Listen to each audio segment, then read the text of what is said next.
Kelly. Okay. So what are your thoughts as this comes to a close, Mike? Well, you know, it does come to a close as far as the law in this case is concerned.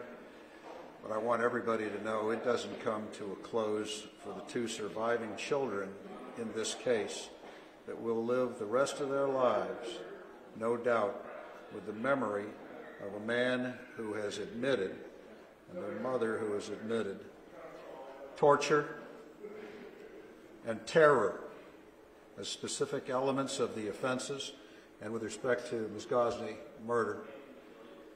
And that is a burden that they will have to deal with for the rest of their lives.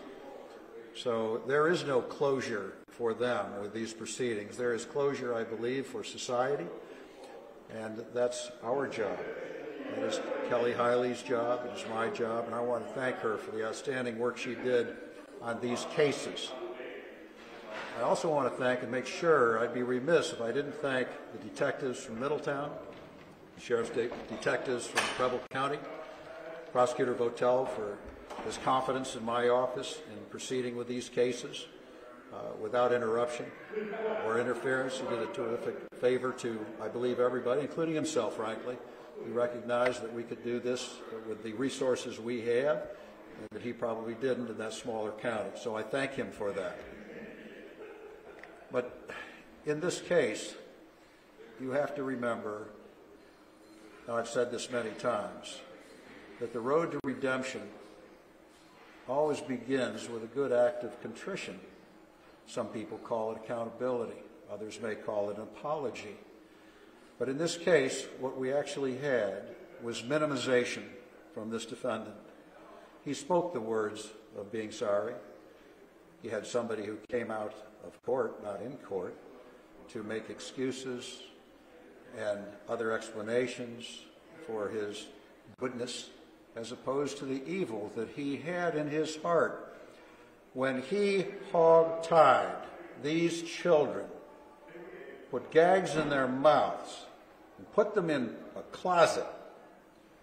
Every single minute of that time, actually in my mind, maybe not under the law, but every second of that constitutes a separate crime.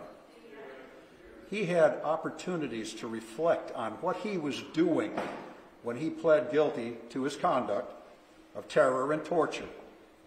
At any time along the way, he could have said, "This isn't right. What the heck am I doing? How can I be hog-tying these children? How can I be planning to go and get roped to do it?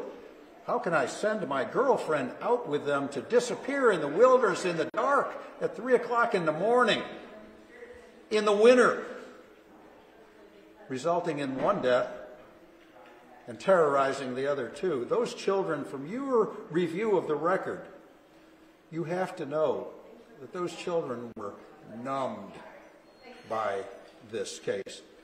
All three of them, no doubt, except for little James, when he was terrified and tried to get back into the car.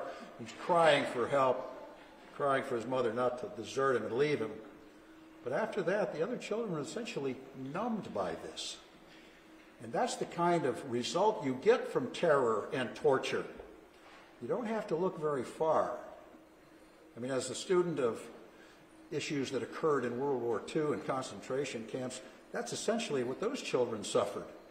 And the result of that is going to be long-lasting. He didn't murder those two survivors, but if you want to speak philosophically about it, he probably murdered their soul, their souls. And that is the worst thing he could do. His apology fell on deaf ears. Fortunately, the judge gave the maximum sentence that he could under the law. And I thank him for that also, and his attention to this case. Kelly?